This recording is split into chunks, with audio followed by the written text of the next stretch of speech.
channel.com. Today, I want to talk about rich people and wealth and some things that you never learned about wealth when you went to school. I hope that this helps some of you because a lot of you have asked me about this, so I thought that I would address it very quickly. This video won't take long, but we're going to get started right here on the Black Financial Channel right now.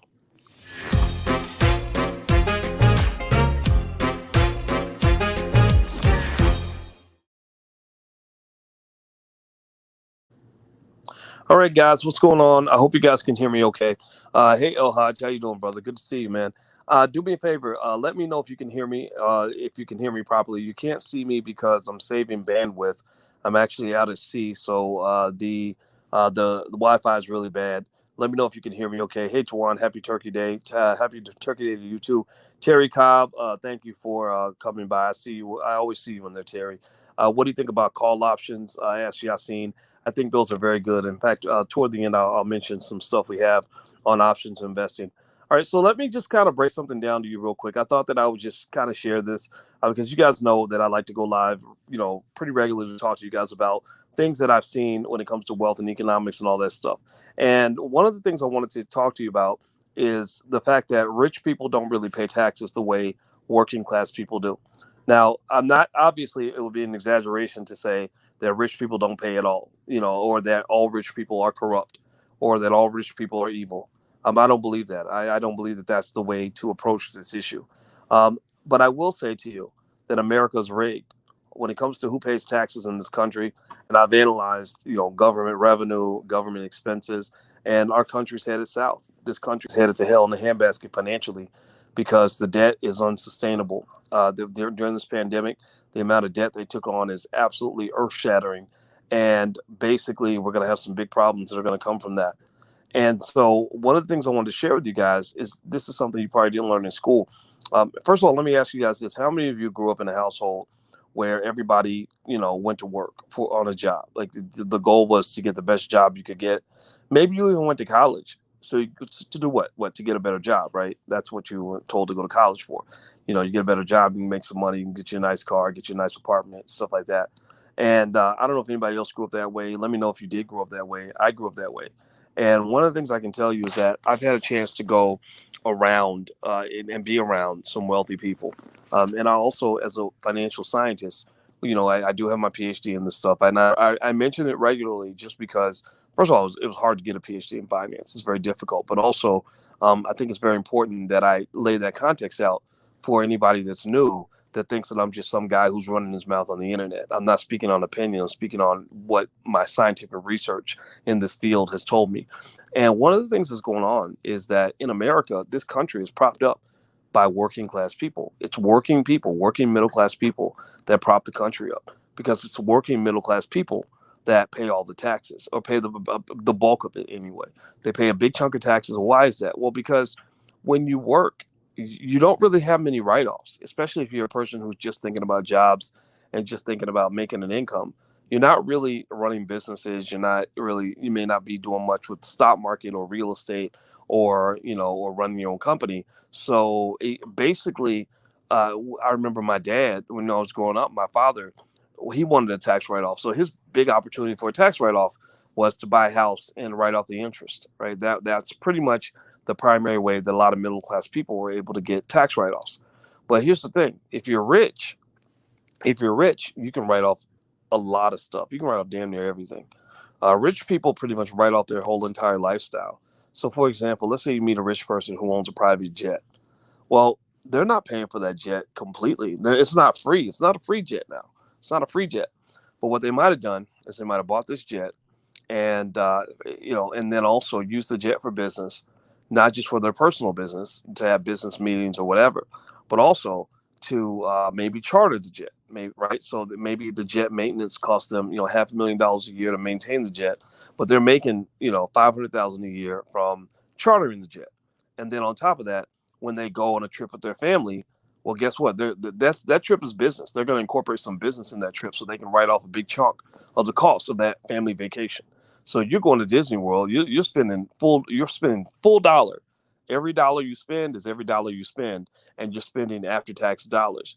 A wealthy person who runs a business is going to find a way to write off some of that trip to Disneyland by doing business there or whatever. And that's why I tell you guys, one of the principles in the Black Business School is that I believe that every Black family should have a family business. Because if you do it ethically and legally, I'm not telling you to break the law. You should never break the law. You don't want to be corrupt.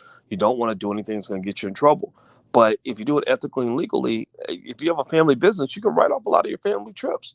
Just make sure you keep it on the up and up. Make sure you clear it with your accountant.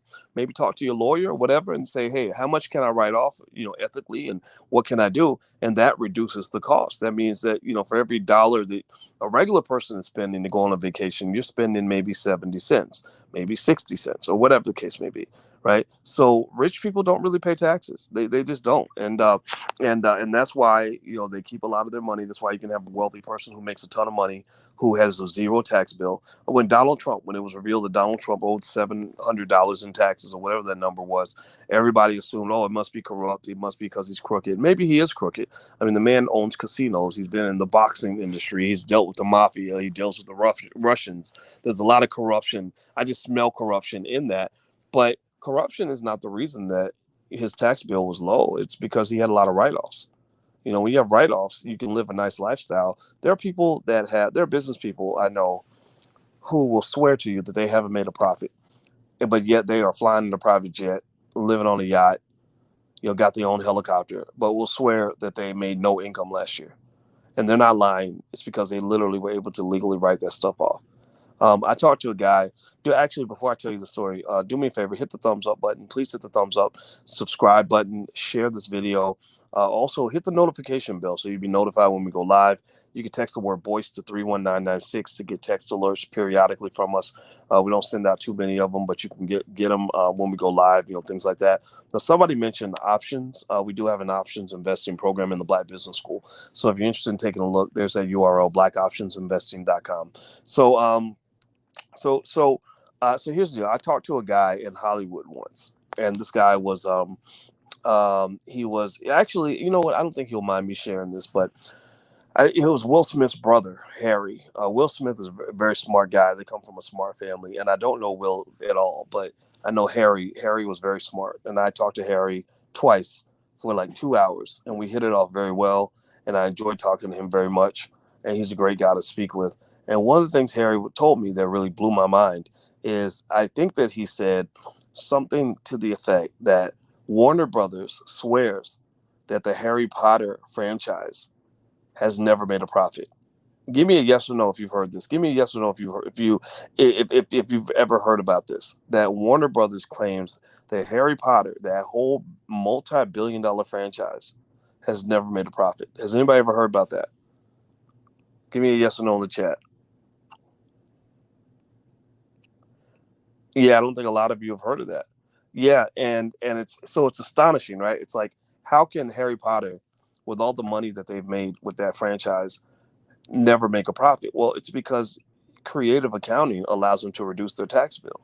It also allows them to, as a studio, they can work deals in their favor. Some will call them ripoffs, but the way I see it is if they give you a contract and you sign it, unless they told you couldn't read it, you weren't allowed to read it, or you couldn't get a lawyer. I don't know if you could call it a ripoff, right? I think you have a responsibility to read things that you sign.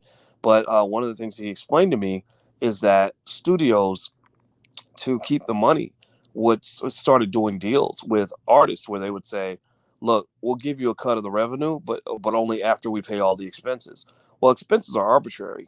Somebody they could create management fees and all kinds of crap in there that, administrative costs or whatever. And next thing you know, you're looking like New Edition. I don't know if y'all remember New Edition when they went on their world tour, sold out stadiums all over the world, number one record, several number one songs on the number one record. So New Edition actually got royally screwed. They got done with this world tour and got a check for like $1.87 after the tour was over. And Ronnie, the tall guy from New Edition, he's actually a student in the Black Business School now. I didn't know he was, but he messaged me. He's a very nice guy, very polite. He sent me a message, and I think he's into real estate, if I'm not mistaken. And he's also deep into Black financial literacy, and I was very impressed by that. And I wouldn't be surprised. I'm gonna try to, if I talk to him, he called me. I got to call him back.